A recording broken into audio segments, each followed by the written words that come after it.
Thank you very much, Mr. Moderator.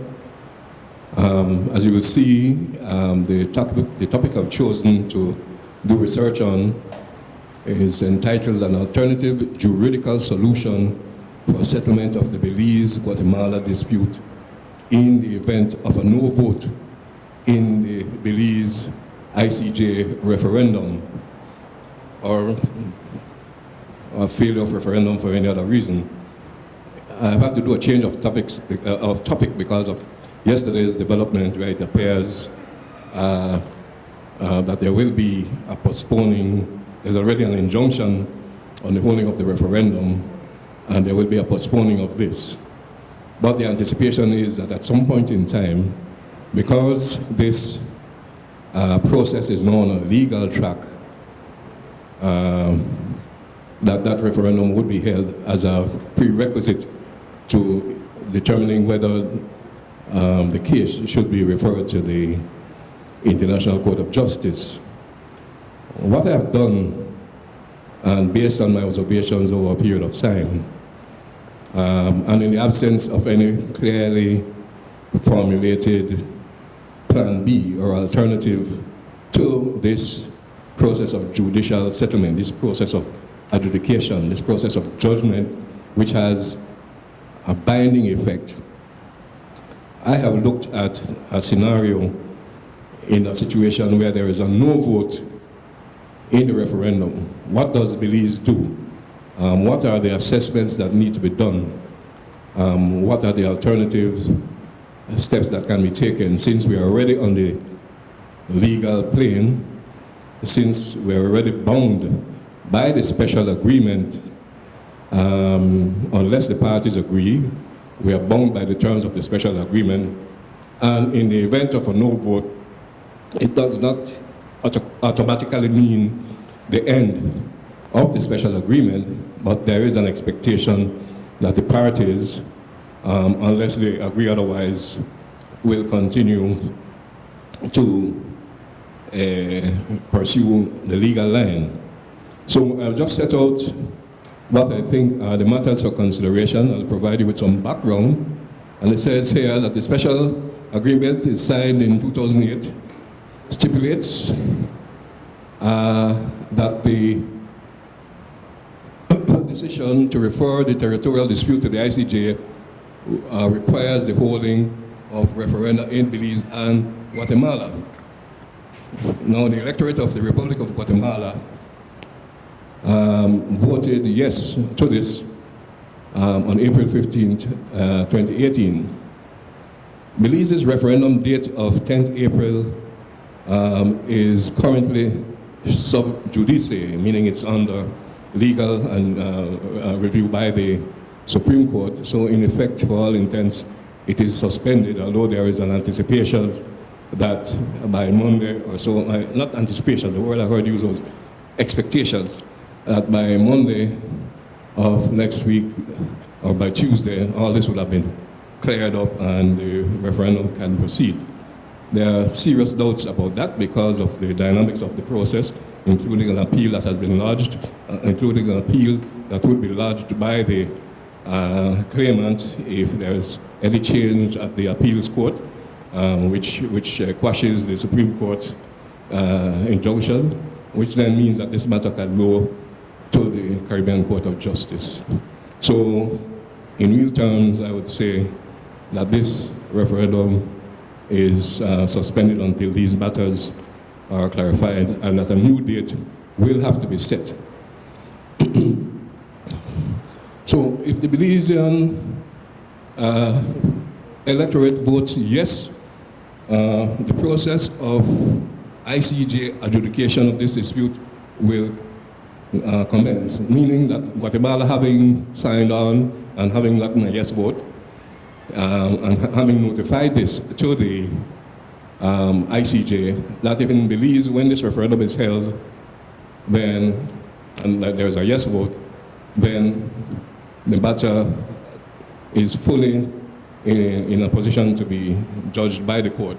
And Guatemala, within a month after that yes vote in Belize, can lodge its memorial, what is called a memorial, which would contain its arguments. Um, but in Belize, and the question is, what is the next step for Belize if the electorate says no? And you will see various polls and so on seeming to suggest that there has been a gradual momentum towards a yes, although this, and some scientific polls and some surmises, although the general sense is that the momentum would possibly a no, so it seems to be a very tight situation. But we'll see when it comes to the referendum what happens there. But in terms of a no, then if you could go on, Rolando. The meaning of a no vote outcome in the referendum. It means that this is a rejection by Belizeans of adjudication by the ICJ. But it is not the end of the special agreement. Article 6 of the special agreement requires both parties to agree to its termination. So Belizeans likely to be averse to another referendum on the same terms, and I'll explain why. A Belize no vote may be seen as a rejection of the special agreement and a demand for new terms of the request to the ICJ. In other words, you will observe, and most people who are observing will have noted that a big issue has to do with the question that is, or the request that is being made to the court to examine any and all legal claims under Section 38(1) of the Code, which deals with strictly legal matters, and for the court to determine the boundaries and declare rights. And those are points of concern to Belizeans because from a strictly literal translation, it would appear that the court is being empowered to change the boundaries of Belize. The explanation is that this is a legal question, and that legal question is really getting the Guatemalans to do what they didn't want to do directly, and that is to talk about the 1859 Boundary Convention, which they declared to be null and void in 1946, and reconfirmed this through their Constitutional Court in 1999. A very unilateral action on their part, but the result of it is that they refused to talk about the convention. And so a way had to be found to bring the matter to focus on the convention. And the way to do that was to employ the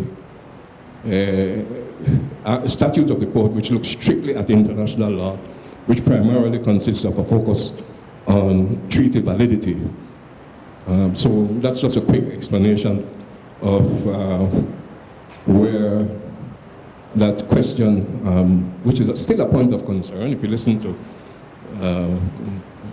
respected people like Sandra Cowie and a range of others, Louis Wade, they will tell you they don't trust that question because it's giving too much to the court. As a matter of fact, the constitutional challenge in the court is really looking at whether the government has the authority to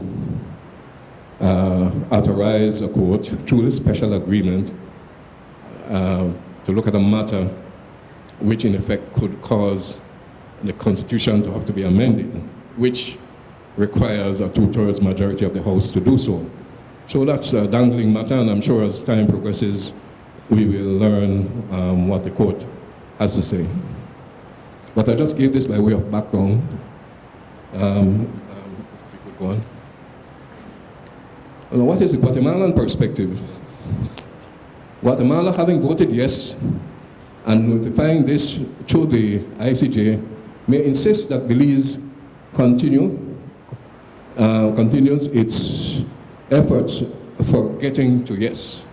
In other words, let's go again, let's mobilize again.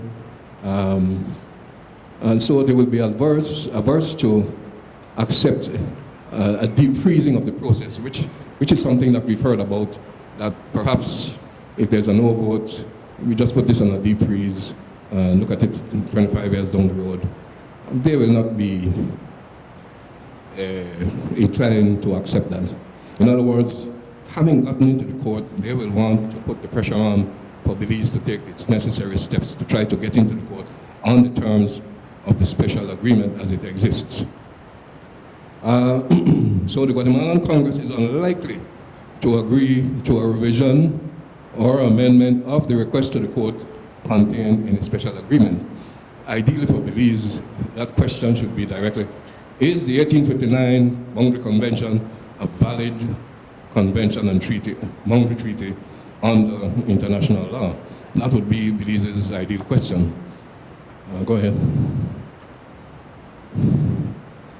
So, what in such circumstance should Belize be doing? And now remember, we're looking at scenarios. This is in the event of a no vote. What should Belize be thinking about? What should Belize be doing? We should formally notify the OAS Secretary General of the no vote in the referendum with the objective of preserving the process until a way forward can be determined. What does that mean? It means that here we have an agreement of confidence building measures which has kept Guatemala at bay over the past 20 years and which would continue until this matter is resolved one way or the other. So that would be, we want to be sure that that is in place. Some people think that there might be some aggression on the part of Guatemala, there might be some saber rattling.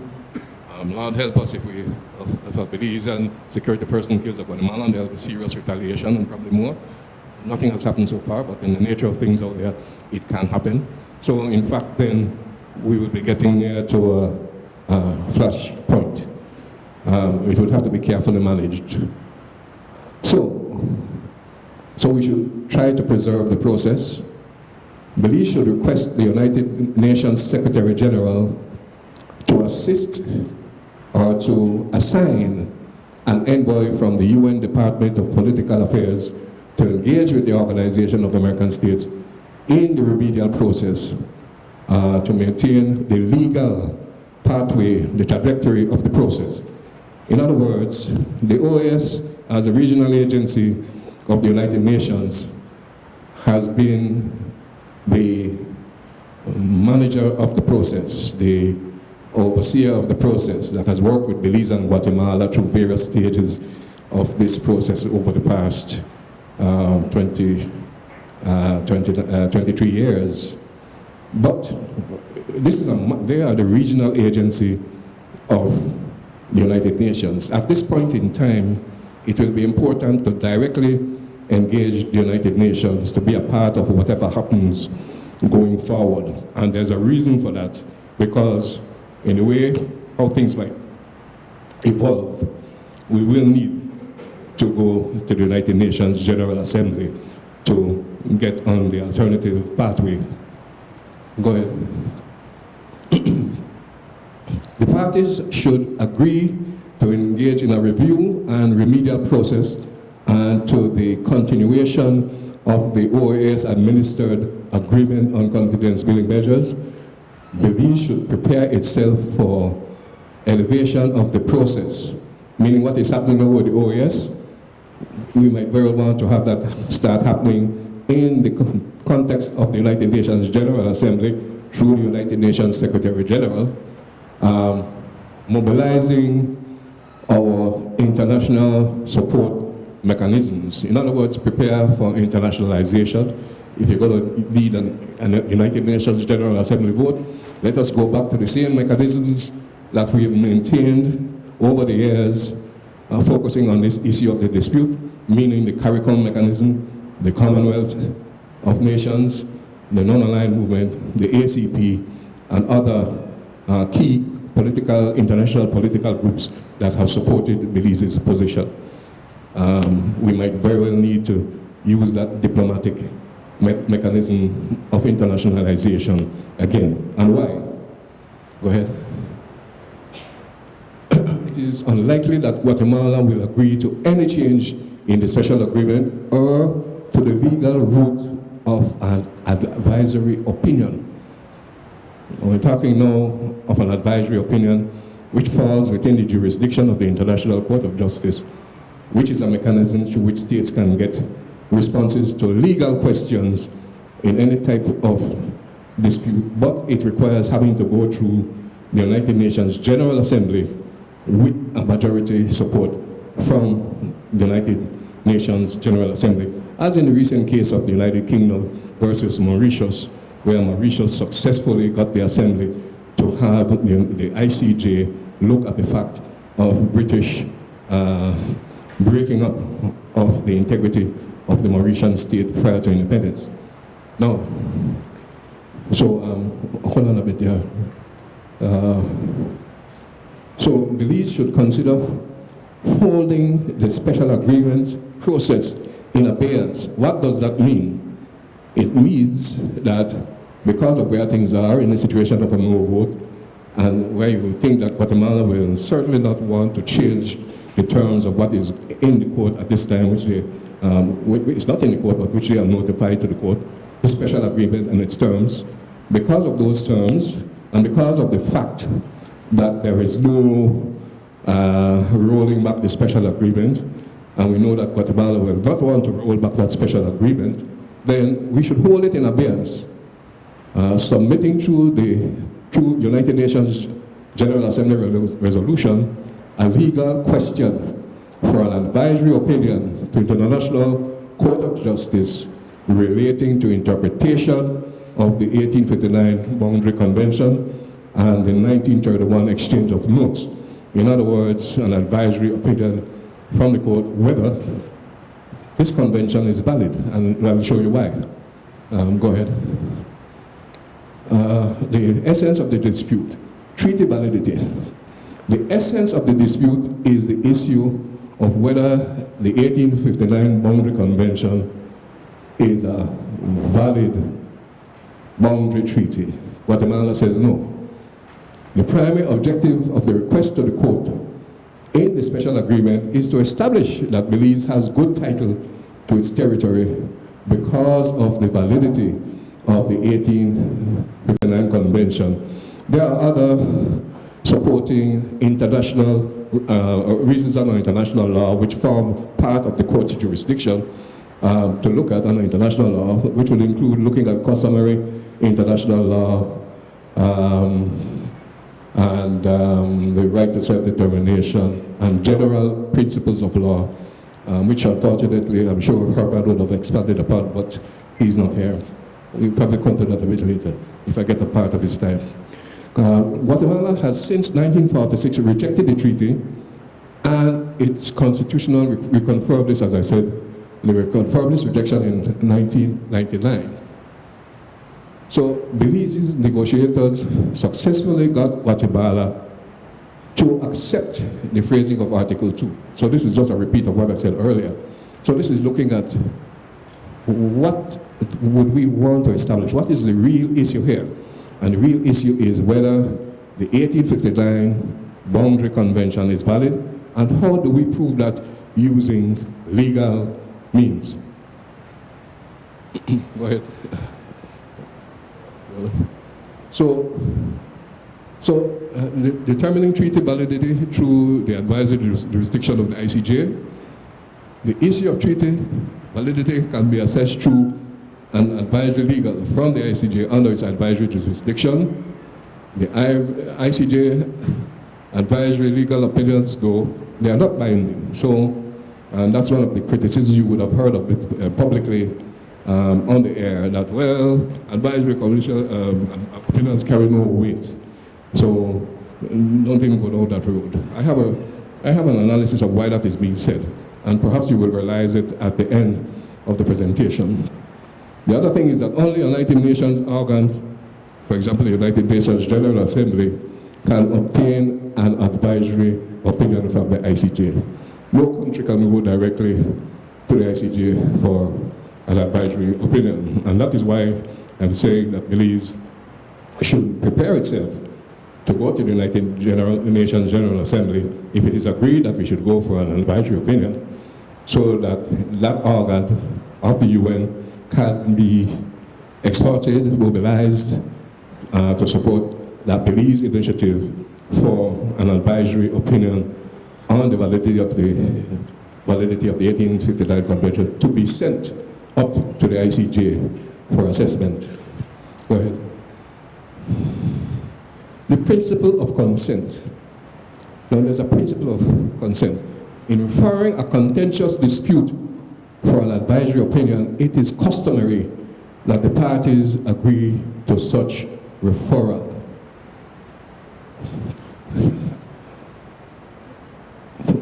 I do not assess that Guatemala will want to go in that direction for an advisory opinion on the 1859 treaty.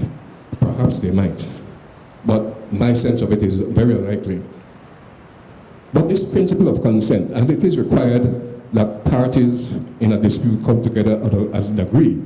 But we are not bound by the principle of consent, in which case where Guatemala would disagree, then we can go. And it is Guatemala's action itself in recent Chagos case that is the most recent illustration of the fact that Guatemala does not have to agree with us, that we can proceed on our own to go to the United Nations to get an advisory opinion. In the case of the Chagos, Guatemala supported Mauritius and directly said that the principle of consent was not applicable and should not be used to stop Mauritius from taking the United Kingdom to the ICJ. But irrespective of Guatemala's position, the principle of consent is not an axiom. It is not a hard principle of international law. It is an expected courtesy that Belize would say to Guatemala, let's go to the ICJ for an advisory opinion on the 1859 treaty. And if they say no, well, we would have fulfilled the courtesy of consultation. Finally, it is the United Nations General Assembly that decides on referral by a majority vote. What's the time factor here? Mr. Moderator, am I okay? Good. So, the Belize case is different. The objective of the Belize opinion case has to do with interpretation of a treaty. The notable advisory opinions, two of which have been thrown around us, trying to show that advisory opinions don't work, would have been the Morocco Western Sahara case, which had to do with a legal question of right to self-determination, which Morocco has ignored. The Israel versus Palestine case, which is a breach of international conventions, where Israel built a wall on Palestinian land, it has been ignored by Israel. So these have been used to say, well, look, these advisory opinions are ignored. There's a case of Kosovo versus Serbia, a right of self-determination, which the court ruled and advised, didn't rule, advised that Kosovo had a right to independence. That has taken shape, but although there are still accompanying problems. And then there's UK versus Mauritius, which has a case to do with the right to self-determination and restitution of lands hived off to the United States of America. That has been recently advised upon, and it is expected. It gives weight to Mauritius in its claim that Britain should return these islands. Go ahead. Okay, so quickly here, what's the legal question to be looked at? And that you can only put the legal questions. You have to have a legal questions related to international law. And so quickly here, the legal consequences of Guatemala's termination of the treaty is arbitrary and unilateral. That could be challenged under international treaty law. In fact, that is one of Belize's main legal arguments, that their reversal of the treaty or ignoring of it does not make it any less a treaty. Then, go ahead. There's a subsidiary question. Is the boundary convention signed between Her Majesty's government and the Republic of Guatemala a valid treaty? Is the exchange of notes, which is a follow-up treaty to demarcate the border, is that valid? So these are the questions that could go into legal question to go to the advisory jurisdiction of the ICJ. Go ahead. So competence, well, these issues, this is a reinforcement which is saying essentially that the court can determine, even if there's a case in process or a case about to go in process, if a case is going to resolve a political and diplomatic problem that cannot be resolved legally, then the court will look at it. So we're on a good ground there. And again, Belize is in a position to invoke Resolution 3520, which guaranteed our independence way back in 1980 as part of this submission. Go ahead.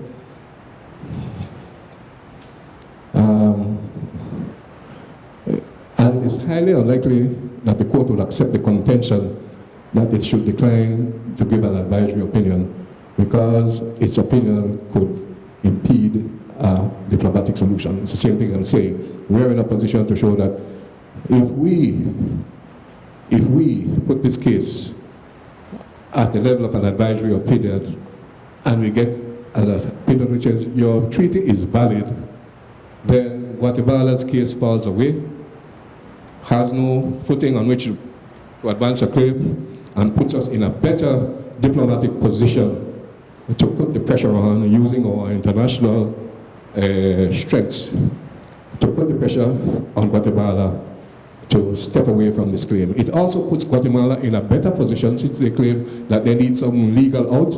Well, we will, through an advisory opinion, give them that legal out, which puts them in a position to go back to their Congress to say, well, look, the court is saying it's not a valid treaty. Let's find a way to step down this territorial claim. I think I should stop there because I'm out of time, unless I get some concurrence over time. But I can answer more questions in the question and answer period.